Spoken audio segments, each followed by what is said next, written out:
I'm I-Team investigator Adam Walser.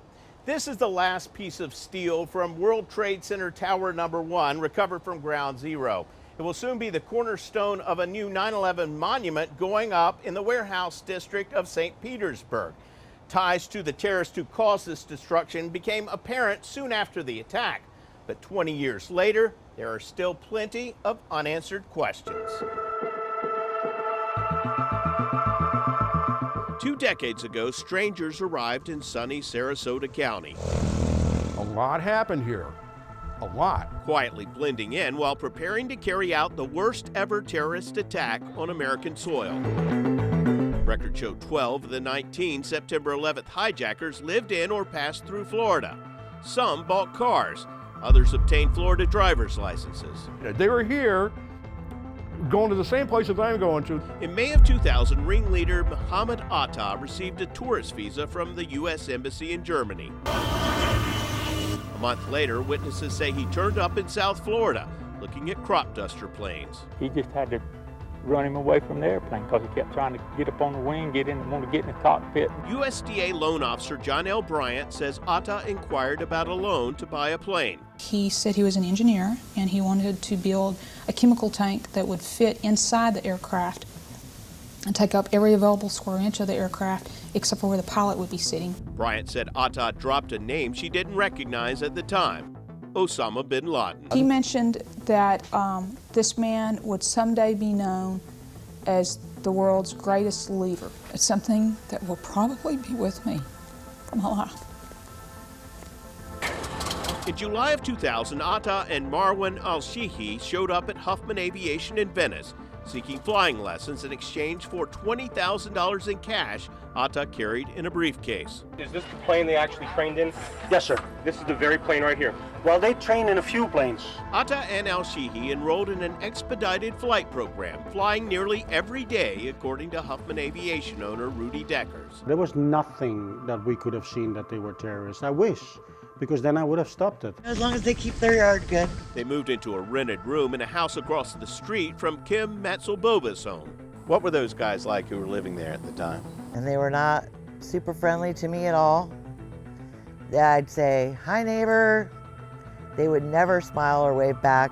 It was like a shadow you couldn't see.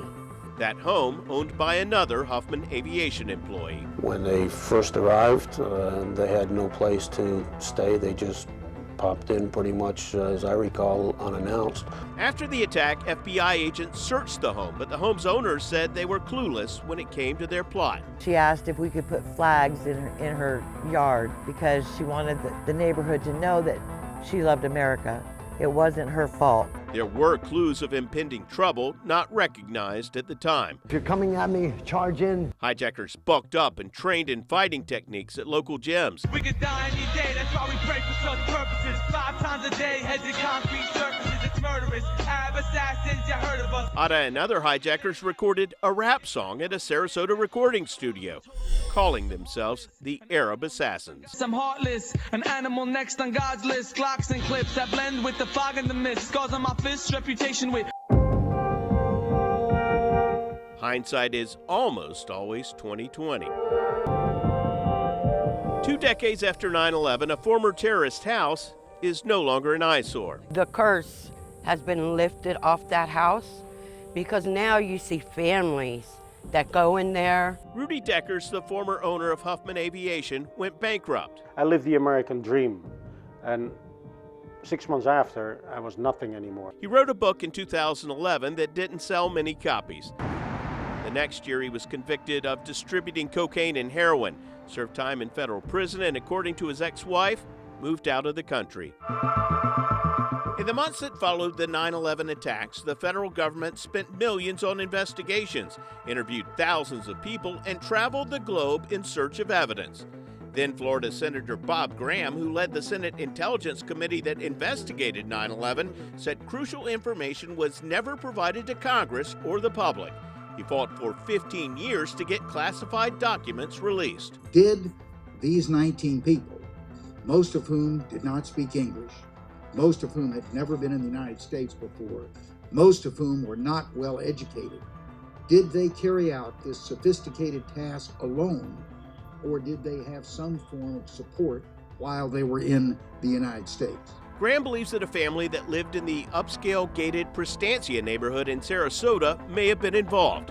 Abdulaziz Al-Hiji, a recent USF graduate, lived in this home with his wife Anud, where sources say they were visited by some of the hijackers before the 9/11 attack. They had lived for about 5 or 6 years prior to this in this house that was owned by her father, a man by the name of Issam Ghazawi. Journalist Dan Christensen, who was founder of the Florida Bulldog News website, broke the news of a potential Sarasota Saudi connection. Ghazawi was a wealthy, politically connected individual. Ghazawi, who married an American woman, was an advisor to Saudi Prince Fahad. We found these photos of Ghazawi in a lawsuit, posing with world leaders, including President George Bush, British Prime Minister Tony Blair, and Pakistani Prime Minister Benazir Bhutto. When they purchased the home in Prestancia for their daughter and son-in-law, records show that the Ghazawis listed this 4,200 square foot waterfront home in Longboat Key as their residence. It was sold in 1998 for $1.75 million. Back in Prestancia, neighbors reported the Al-Hijis, who allegedly had contact with the hijackers, abandoned their home in late August 2001. This family had moved out hastily from the home about 2 weeks before 9/11. So hastily, in fact, they left behind their cars, clothes, jewelry. An investigation began days after the September 11th attack. I understand that FDLE was involved at some point, some of the local police. It was more than just the FBI, correct? Oh, yes. There was a joint terrorism task force that included the county sheriff, Sarasota PD. FDLE, of course, was involved in all this. And that's where we managed to get a lot of the information early on here. An FDLE report indicated the Al-Hijis and Ghazawis were both on the FBI watch list.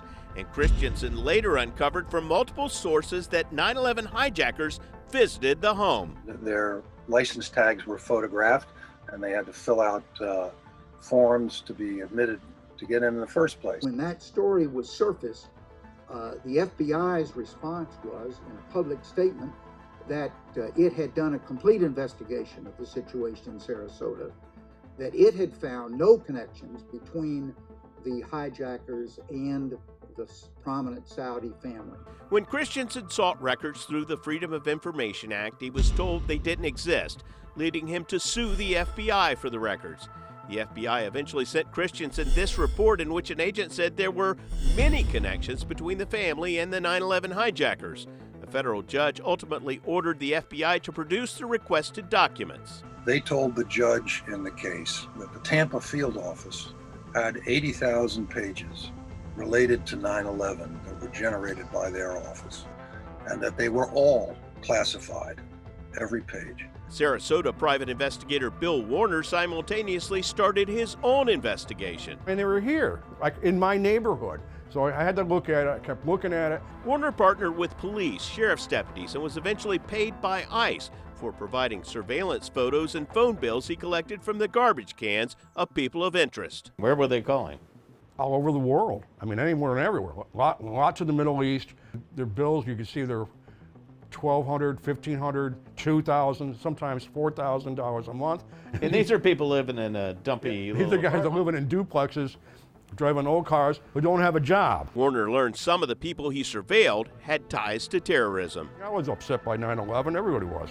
So I was going to do whatever I could do to find out if there was really a support network here.